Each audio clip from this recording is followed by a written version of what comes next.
Room 312 smelled like antiseptic and the ghost of flowers that had died weeks ago.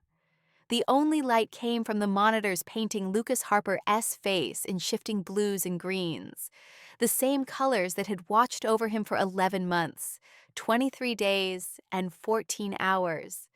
Mia Chen knew the exact count because she had written every single one of those days in the margin of her clinical notebook. Tiny tally marks that no professor would ever see. Tonight, the tally marks stopped. The attending physician had pulled her into the dim hallway at 11:43 p.m., fluorescent lights flickering overhead like they too were tired. Family signed the comfort care order, he said, voice soft from too many nights like this. We're withdrawing everything except morphine. EEG is almost flat. Hours, Mia. Maybe less. Mia nodded the way fourth-year nursing students are trained to nod, eyes dry because tears were unprofessional, hands steady because hands had to be steady. Then she walked back into 312, closed the door with a click that sounded final, and let the dam break where no one could grate her for it. She dragged the vinyl chair so close to the bed that her knees bumped the rail. She took Lucas's hand, warm only because of the heated blanket, and let her forehead rest on the mattress beside his hip. "I am sorry," she whispered into the cotton sheet. "I'm so sorry we ran out of miracles." She had talked to him every single shift for the last 6 weeks of her hospice rotation. About the ridiculous things. How the vending machine ate her dollar again. How the moon looked like a clipped fingernail over the parking garage. How she still cried during Grey's Anatomy reruns even though she was literally living one. She read him the sports section even though he had never opened his eyes to thank her. She told him about her little brother's first college acceptance letter, about the way her mom still set an extra plate at dinner for their dad who died when she was 12. She sang off-key Cantonese lullabies when the night shift got too quiet and the beeps sounded like accusations. Lucas never answered. Until tonight. His fingers twitched against hers, once, twice, then curled with deliberate strength. Mia's head snapped up. Another squeeze, harder, like he was trying to crush her bones to prove he was still inside them. His eyelids fluttered. The heart monitor spiked, then steadied, then spiked again. Alarms shrieked. Footsteps pounded in the hallway. But before anyone could burst in, Lucas Harper opened his eyes. Not the slow, drugged flutter doctors sometimes saw at the end. Wide, clear, storm gray, and locked on her face like she was the only fixed point in a spinning world. "Mia," he rasped, the name scraping out of a throat that hadn't been used in almost a year. She couldn't move, couldn't breathe. He tried to sit up, panic flashing when his body refused. Tubes pulled, monitors screamed louder. His free hand clawed at the bed rail. "Hey, hey, shh," she soothed, leaning over him, cupping his cheek with the hand that wasn't trapped in his grip. "I'm here. You're okay. You're safe." His eyes searched hers, wild, terrified, alive. "Marry me," he forced out, every syllable a battle. "Please, just once before I go. Let me be someone's husband, even if it's only for an hour." The world narrowed to the space between their faces. Tears spilled off Mia's chin and landed on his wrist, hot against skin that hadn't felt rain in 11 months. "Lucas, I heard you," he interrupted, voice cracking like ice breaking on a river that refused to stay frozen. "Every word, every song. Your voice was the only thing that felt real. Let me give you something back. Please." The door flew open. Crash cart, attending, 3 nurses, chaos. But Mia didn't let go of his hand. She turned to the stunned doctor, tears still falling, and said the sentence that would rewrite both their lives. "Give us 6 hours, call the chaplain. We were getting married at dawn." The room went dead silent, except for the monitors that suddenly, impossibly, slowed their frantic pace. The attending opened his mouth, closed it, looked at the EEG that had been flat for weeks, and now showed spikes of activity no one could explain. Lucas's eyes never left Mia's. The smallest, bravest smile curved his mouth, the first smile his face had made in 11 months.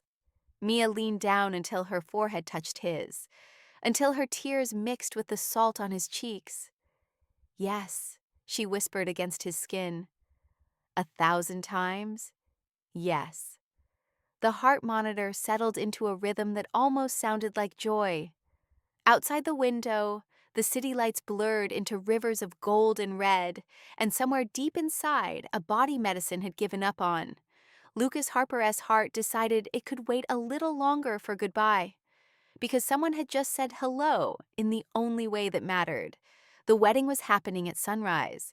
Whether it was the start of a life or the end of one, no one knew yet. But for the first time in 11 months, Lucas closed his eyes peacefully, fingers laced tight with the girl who had become his fiancée in the space between one breath and the next. And in the hallway, nurses who had seen every kind of miracle and none at all started running. Not for crash carts, but for white ribbon, for flowers stolen from the maternity ward, for a chaplain who was already pulling his vestments from the trunk of his car. Because sometimes the dying teach the living how to fight, and sometimes love refuses to wait for permission. The ICU transformed in the space of one heartbeat. Nurses who had been preparing to withdraw care now sprinted in the opposite direction, stealing roses from the maternity ward, commandeering fairy lights from the pediatric floor, turning the bleak hallway outside room 312 into something that looked like a dream refusing to die. Someone found a white sundress in the lost and found that fit Mia perfectly. Someone else folded a veil from sterile gauze and secured it with paper clips and hope. By 4:17 a.m., the entire night shift had become wedding staff. The janitor, Mr. Alvarez, age 68, polished his only tie and offered to walk Mia down the aisle because her father was 3,000 miles away and the aisle was only 12 feet of linoleum anyway. The respiratory therapist became the flower girl and scattered torn-up tissue petals that fluttered like snow. 2 security guards stood at the door in their dress uniforms, eyes suspiciously shiny. The hospital gift shop opened at 5 a.m. for the first and only time in history, so the chaplain could buy 2 simple silver bands for $2 each. They were the last ones on the spinner, slightly scratched, engraved with tiny hearts no one had noticed before. At 5:42 a.m., the lights in room 312 dimmed to a soft gold. Lucas lay propped against a mountain of pillows, oxygen mask gone, face pale but awake, eyes fixed on the doorway. An IV still dripped pain medication, but his grip on the bedrail was steady. The monitors played a gentle wedding march of beeps. Mia stepped through the door. The sundress skimmed her knees, gauze veil catching the fairy lights like morning mist. She carried a single white rose stolen from a vase in the lobby. Her hands shook, but her smile could have powered the entire hospital. Mr. Alvarez offered his arm. She took it, and together they walked the 12 feet that felt like 12 miles. The chaplain stood beside Lucas's bed, Bible open, voice thick. Dearly beloved, he began, we are gathered in the sight of God and these witnesses to join Lucas Harper and Mia Chen in marriage, however long or short that marriage may be. Lucas's eyes never left Mia S. When it was time for vows, the chaplain looked at Lucas first. Lucas swallowed, voice raw but clear. Mia Chen, you gave me a reason to open my eyes when every doctor said I never would again. I may have only hours, but every minute belongs to you. I promise to love you with whatever time I'm allowed. In sickness and in health, God knows we've got the sickness part covered till death do us part. And if death comes today, I'll wait on the other side with better rings. A laugh sob rippled through the room. Mia's turn came. Lucas Harper, she said, tears sliding free. You asked me to marry you when you had nothing left to offer but a heartbeat. I say yes to that heartbeat, and to everyone after if we get them. I promise to hold your hand through every sunrise we are given, and if this is our only one, I'll love you loud enough for 1,000. The chaplain skipped straight to the rings. Lucas slid the $2 band onto Mia's finger with trembling fingers. It fit perfectly. Mia slipped its twin onto his. The tiny engraved hearts caught the light. By the power vested in me by the state, and by something far greater, the chaplain said, voice breaking, I pronounce you husband and wife. Lucas, you may kiss your bride. The room held its breath. Lucas lifted one hand to Mia's cheek, thumb brushing away a tear, and drew her down into the softest, sweetest kiss the ICU had ever seen. Monitors beeped in perfect rhythm, as if his heart itself was applauding. The staff erupted cheers, tears, someone popping a champagne bottle of ginger ale. Phones captured every second. The video would break the internet by noon. Mia rested her forehead against his. Hello, husband, she whispered. Hello, wife, he whispered back, smiling the first real smile in 11 months. Then his eyes fluttered closed. The heart monitor slowed, then slowed again. Alarms chirped soft warnings. Mia felt him slip away beneath her hands, the way sand slips through fingers at the very end of summer. She kissed his knuckles, still warm from her own. Thank you, she breathed, for the best wedding day anyone ever had.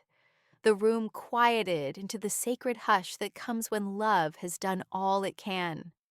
At 6:03 a.m., 3 minutes after sunrise painted the walls gold, the monitors sang one long final note.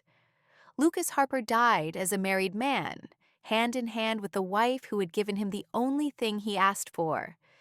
The ICU staff stood in silence, fairy lights still twinkling, tissue petals scattered across the floor like the gentlest snow. Mia stayed beside him until the machines went quiet, still wearing the gauze veil and the $2 ring that suddenly felt priceless. She thought that was the end of their story. She was wrong. 3 days after the monitors flatlined, Mia sat alone in the hospital chapel wearing the same white sundress, now washed and folded in her locker like a relic. The gauze veil lay across her lap. The $2 ring glinted on her finger every time she breathed. She came every afternoon to sit in the same pew, whispering thank you to a husband who had only been hers for 57 minutes. On the third afternoon, her phone buzzed with a text from an unknown number. Come to ICU. Now. Dr. Patel.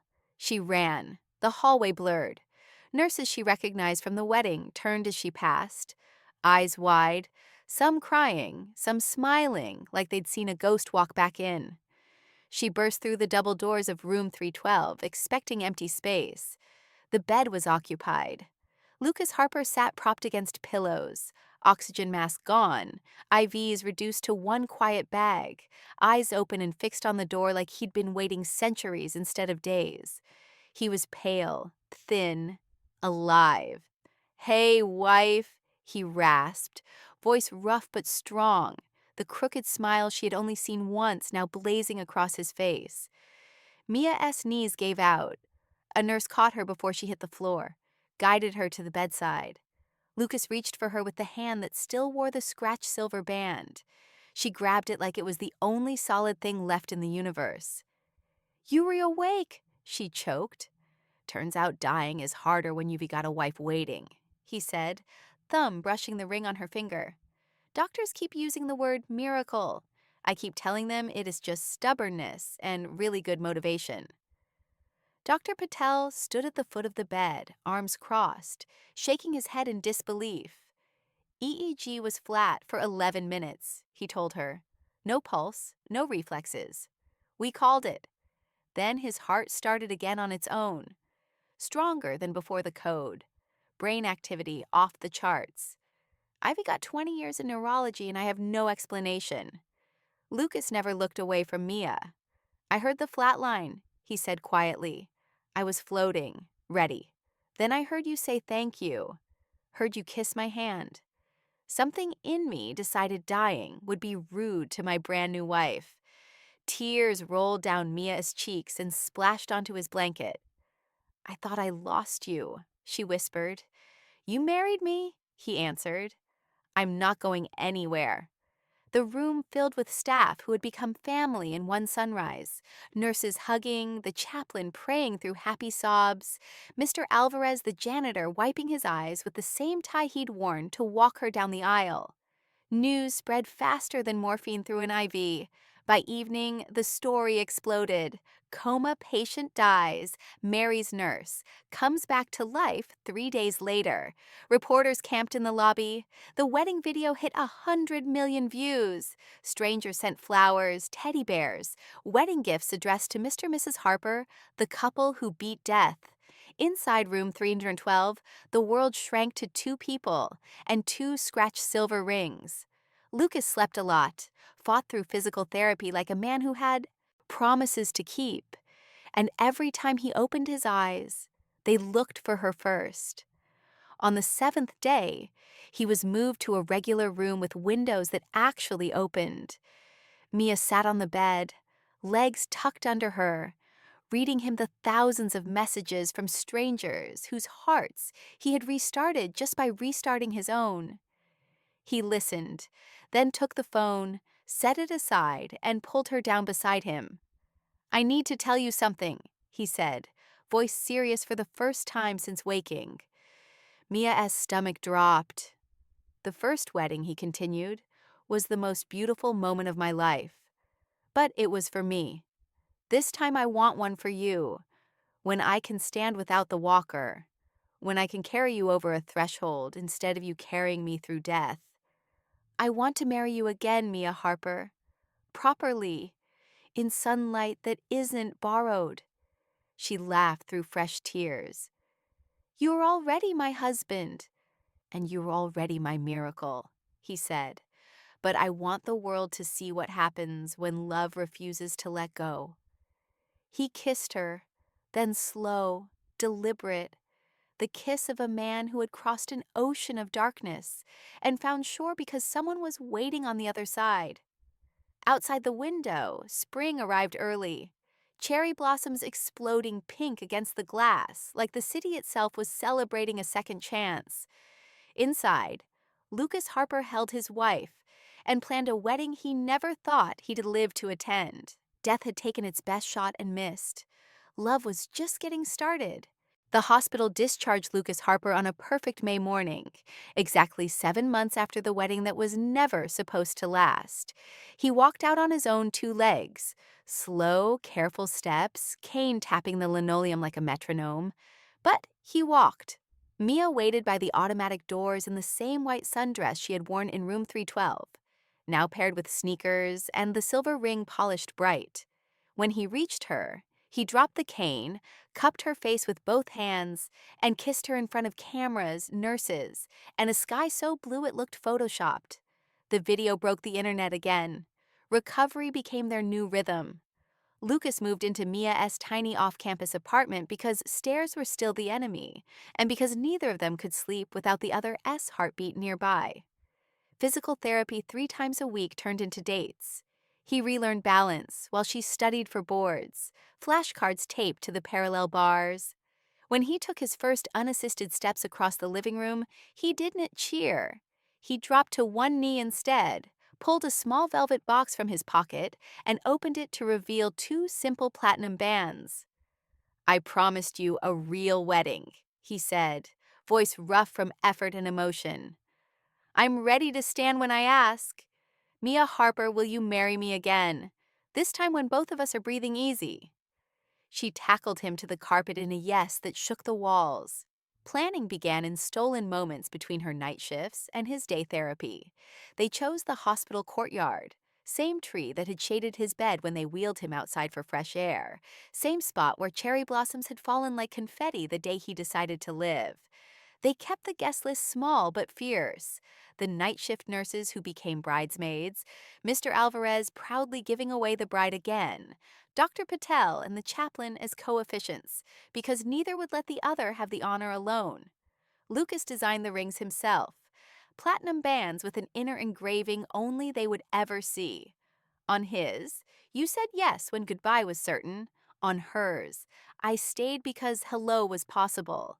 He practiced walking without the cane every day, timing himself with the stopwatch app on his phone.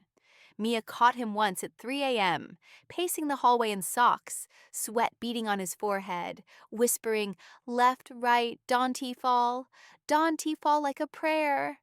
She wrapped her arms around him from behind. "You already walked through death for me," she murmured against his spine. "You can lean on me if you need to." He turned, kissed her forehead. "This time I walked to you on my own. You carried me long enough." The night before the second wedding, they sat on the apartment floor surrounded by tissue paper and ribbon, wrapping favors. Tiny silver heart keychains engraved, "Thank you for believing in second chances." Lucas's hands still trembled after long days, but he tied every bow himself. He looked up suddenly, eyes serious. "I need to tell you something," he said. "I remember everything from the coma. Not like dreams, clear, like watching a movie of my own life. I heard every time you cried, every time you sang off key, every time you told me about your dad and how you were scared you'd never love anyone enough to let them stay. I heard you say you'd trade every perfect day you might have for one imperfect one with me awake." Tears slipped down Mia's cheeks. "I fought to come back because you were already home," he whispered. "The first wedding saved my life. This one is how I live it." She kissed him then, slow and fierce, tasting salt and tomorrow. The morning of the second ceremony dawned warm and golden. Lucas waited beneath the cherry tree in a simple navy suit, no cane, legs shaking only from nerves and love. When the music started, someone's phone playing the same wedding march from the ICU because tradition matters. Every nurse, doctor, and patient who could walk or wheel themselves filled the courtyard. Mia appeared at the end of the petal-strewn path in a real wedding dress this time. Simple, tea-length lace sleeves, carrying the same white rose from 7 months ago, now pressed and preserved behind glass in her bouquet. Mr. Alvarez walked her again, tears streaming down his proud face. Lucas's eyes never left her. When she reached him, he took both her hands and spoke before the officiants could begin.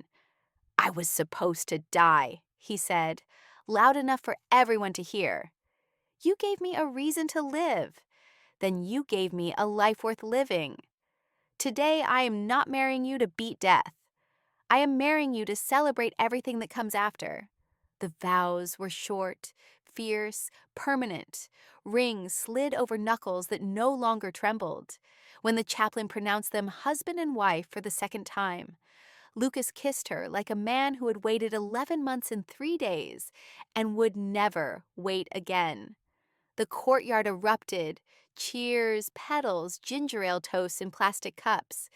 And under the same tree, where death once lost its claim, Lucas Harper danced with his wife to a song only they could hear. Feet steady, heart steadier, proving once and for all that some forevers begin with a last wish and refuse to end. 1 year to the day after the hospital wedding, the courtyard bloomed like it had been waiting for this exact morning. The cherry tree that once shaded a dying man now dripped pink blossoms so thick they carpeted the grass in living confetti. White ribbons fluttered from every branch, and the same fairy lights from the ICU glowed soft gold even in daylight, because some magic refuses to stay in the dark. At 5:42 a.m., the exact minute Lucas had first kissed his bride beside a hospital bed, the courtyard filled again. Every nurse who had cried at the first wedding came back in street clothes this time, some pushing strollers, some holding hands with partners who had heard the story 1,000 times and still teared up. Mr. Alvarez wore the same proud tie. Dr. Patel and the chaplain stood side by side under the tree, grinning like proud fathers. Patients who could walk lined the paths in wheelchairs and robes, clutching tissues and tiny silver heart keychains from last year, SS favors. Lucas Harper waited beneath the cherry tree in a navy suit, tailored to shoulders that had carried hope instead of monitors for 12 whole months. No cane, no tremor, just steady hands and eyes that had learned the color of every sunrise because he refused to miss another one. The music started. Someone's phone playing the wedding march one final time. Mia appeared at the end of the blossom path. She wore the same tea-length lace dress from their second ceremony, now altered to fit the gentle curve of a 6-month baby bump. A crown of white roses sat in her dark hair, and the original $2 ring glinted beside a new platinum band on her finger. She walked alone this time, no one to give her away because she had already given herself completely twice. When she reached Lucas, he dropped to one knee anyway, pressing a kiss to the bump that carried their daughter. "Hello, little miracle," he whispered, loud enough for the microphone strangers had set up months ago. "Daddy, yes, marrying your mommy again, so you know love can have as many beginnings as it needs." The courtyard laughed through happy sobs. They had written new vows for this third sunrise. Lucas went first, voice carrying over birdsong and tears. "Mia Harper, 1 year ago I asked you to marry a dying man. You said yes and taught death it wasn't to welcome here. Today I marry the woman who gave me tomorrow, and the day after, and every day I used to think I'd never see. I promise to love you on the easy mornings and the 3 a.m. feedings, in crowded hospitals and quiet kitchens, with gray hair and matching rocking chairs. You are my first breath after 11 months of silence, and every breath I'll ever take after." Mia's turn came, hands resting on their daughter's tiny kicks. "Lucas Harper, you woke up because love refused to let you go. I promise to keep refusing every single day. I promise to dance with you when our legs forget how, to read you the sports scores when your eyes get tired, to hold your hand through every sunrise we were gifted, and there will be thousands. You turned my last wish into a first everything. I love you yesterday, today, and every tomorrow our daughter will grow up believing in." The chaplain barely got the words out. "By the power that clearly has a soft spot for these two, I pronounce you still again, forever, husband and wife. Lucas, you may kiss your bride for the third and hopefully not final time." Lucas kissed her slow and deep, one hand on her bump, the other tangled in her hair, while cherry blossoms rained around them like the sky itself was applauding. The courtyard exploded. Cheers, petals, ginger ale sprayed like champagne. Mr. Alvarez cut the cake, vanilla with mango filling, because some traditions are sacred.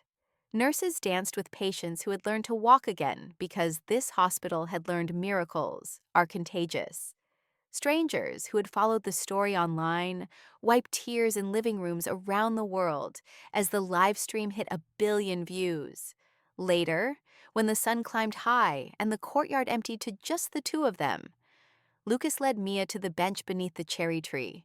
He pulled the original gauze veil from his pocket, still soft, still perfect, and draped it over her shoulders like a talisman. "I have one more surprise," he said. From behind the tree, he wheeled out a small wooden sign, hand-carved and painted by the rehab patients. "Harper Miracle Garden, dedicated to second chances, third weddings, and love that refuses to die." Underneath, a plaque read, "For every patient who needs to remember tomorrow is worth fighting for." Planted by Lucas Mia Harper, married 3 times. In love forever. Mia traced the letters with trembling fingers. "We're turning the courtyard into a real garden," he explained. "Every patient who beats the odds gets to plant something here, so no one ever forgets what hope looks like when it blooms." She kissed him until neither of them could breathe. Years later, their daughter would learn to walk under that cherry tree, chasing petals, while her parents slow danced to a song only they could hear. The garden would grow. Roses from grateful families, a lemon tree from Mr. Alvarez, a tiny plaque for every miracle the hospital witnessed after theirs. And every year on May 18th at 5:42 a.m., Lucas and Mia Harper would return to the bench, sometimes with gray hair and grandchildren tugging at their sleeves, and renew their vows one more time, just because they could. Because some love stories don't end with "I do." They keep saying it, sunrise after sunrise, until forever runs out of numbers. And theirs never did.